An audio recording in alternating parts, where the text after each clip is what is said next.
Hi, welcome to the Online Marketing for Schools podcast. My name is Michael Inbruggen, and in this video I'm going to answer a question that Glenda actually posted on my last video, and that is how to market an event using social media.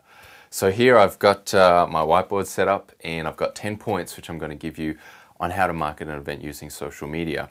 So this is brand new.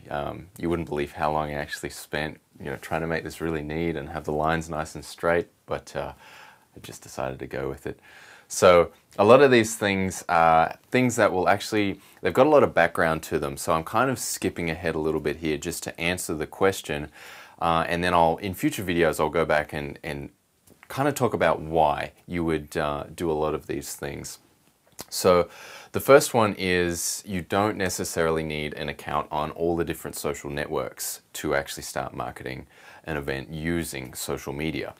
A lot of what we do is, which I'll talk about further, but it's bringing or using social media to bring visitors back into your marketing funnel. And the place that you have the most control over that is your own website. Obviously because you can put any piece of code on your website that you like. So it allows you to do advanced things with tracking and other things to actually, I guess, get visitors more involved in your process. If you use Facebook or other social media platforms, you're limited by what they will actually allow you to do. So that's the first point. So don't kind of stress out that you need to be on all these different social networks and have content there. You don't have to, especially when you're starting. Point number 2 is use social media to bring people back to your marketing funnel, which I just talked about a little bit. But the point of this, obviously, is because you have all that control.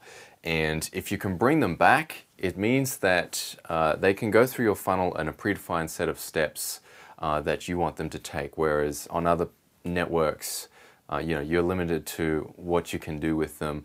And the point of using social media, I'm going to talk a lot about actually using social media, bringing that back to your own website, which is a little bit contradictory to using social media, but the point is you want to reach out to social media or social media websites using different tools and then always bring them back.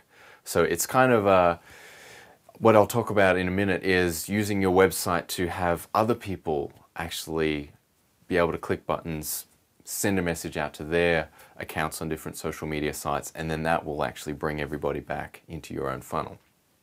Point number 3 is to have a whole page dedicated to the event.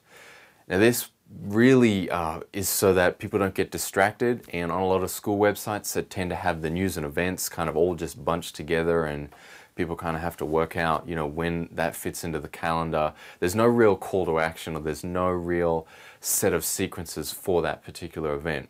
So by having a whole page dedicated to it, they don't get a whole bunch of different sidebars and distractions. It means that this page is for this one event. You're optimizing everything for this one event. There's nothing else to do except read through it and do whatever the call to action is at the bottom. Number 4 is have multiple sharing options. This is why you don't need an account on all the different social media sites. What I've done with Glenda and now a couple of other schools as well is we have a separate site which is set up specifically for events, and that's something I'll talk about in a future video, why make everything really event targeted. But what we've done is we've got multiple sharing options so that the school doesn't necessarily have to be proliferant on all these social media networks, but the users that come to the website, they might have an account on Delicious for bookmarking, or LinkedIn, or Twitter, usually Facebook, and then you have buttons there so that they can click the share button and they can share it out to all their different social media accounts, so all their friends see it and they basically come back in again to your funnel. So that's quite an important one, which allows you to leverage all these different social networks without actually having to have a presence on them. Number 5 is encourage feedback, questions, and comments. Obviously this gets your visitors more engaged in your website, and there is a plugin that I've used with a number of schools that actually allows Facebook comments. So a lot of younger people will use this. It means that their picture will show up on your page. It's already linked to Facebook. They can optionally set that comment to post to their Facebook profile. So when they use that Facebook commenting tool, it actually goes onto their Facebook wall. Everyone that sees it can click that link, come back to your website, read your content, add more comments, get involved. So that's, yeah, obviously you're connecting with your audience and you want to have these tools there which kind of leverage social media networks again. Number 6 is to make the post personalized. When I say post, I'm referring to a specific page on your website, and just in the blogging world it's called posting. So that's all I mean when I say post. But to make it personalized means to make it come from someone in the organization. So rather than it just be the school is posting this thing out onto the web, make it someone who's responsible for handling interaction with the people that come through to that event and register for it. Make it, be posted by that person so that when someone views the page, they have a connection with an actual individual.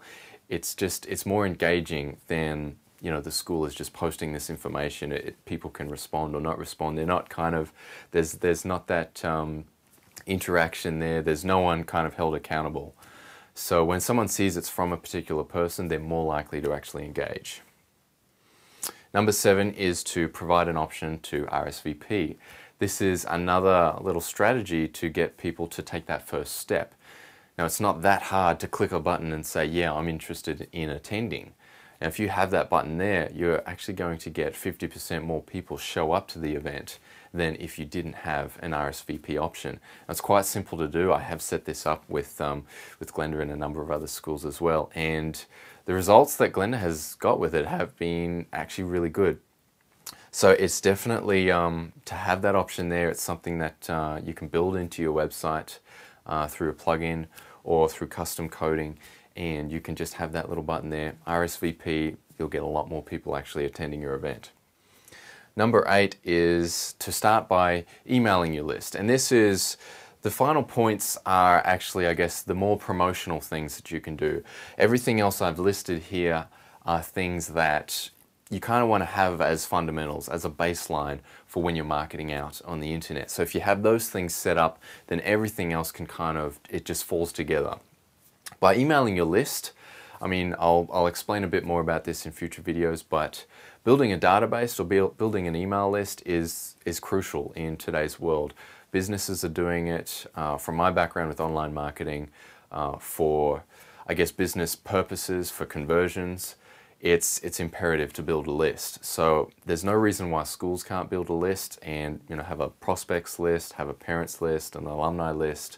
So when you're marketing your events, you want to be able to easily just send out an email to everyone that it's relevant to, bring them back to your website, bring them back to your marketing funnel. Number 9 is to start online advertising through various different social networks. Facebook is the obvious one, as it's the most prominent. It's fully set up for advertising, and quite a powerful feature of Facebook is obviously building your fan page likes. The number of likes on there is kind of like building a list, but you can actually advertise to friends of people that like your page. So this actually gives you, quite a lot of reach, especially if you've put in the time to build up that fan base or the number of people that like your page, so you can advertise to their friends. So chances are that someone that is sending their children to your school has friends that might be interested in sending their children to your school. So if you're advertising an open day and you can basically show that message to someone that's already got an affiliation with your school, it's much more powerful. So that's just one example of using Facebook advertising to get more people to your events. And number 10 is to actually use the inbuilt event feature of Facebook. Now this, I put at the bottom here because you basically want to have I guess you want to have it built up enough so that when you post something out, you are going to get a number of people click that, yes, I'm RSVPing option there. I have it up here so that you use RSVP on your own website initially, and it kind of makes it hidden so that if you only get a few people, it doesn't turn other people off, it doesn't look bad. I say use Facebook events when you've got enough people so that it builds a social proof. So that basically when someone that's interested in attending clicks that link, goes to the Facebook event and sees that a whole bunch of their friends are already attending, that's powerful social proof. So they're obviously going to click that attending button more so than if there was only a couple of people there. So that is quite powerful using the Facebook events feature. And what I've set up for Glenda and a couple of other schools is to have that RSVP option on your own website, and then you can also just provide an external link so that it will translate into a Facebook event. It'll just link straight through if you need that, or if you're at the stage where you're getting a lot of people RSVP to your events and you want to kind of make this bigger and build on social proof. So there's 10 things there you can use, 10 ideas, 10 fundamentals when thinking about marketing an event using social media. A lot of those things I will cover again in future videos and just kind of break down exactly why focusing on events is a good thing, why social media. There's a whole bunch of why questions there. So if one of those things particularly resonated with you and you'd like to know more information about it, or if you'd like to get in contact with me, feel free to hit that contact button up there on this website. Also, please do feel free to leave your comments, let me know what you thought of the video and what you'd like me to present on in the future. And thanks for watching. I'll see you next time.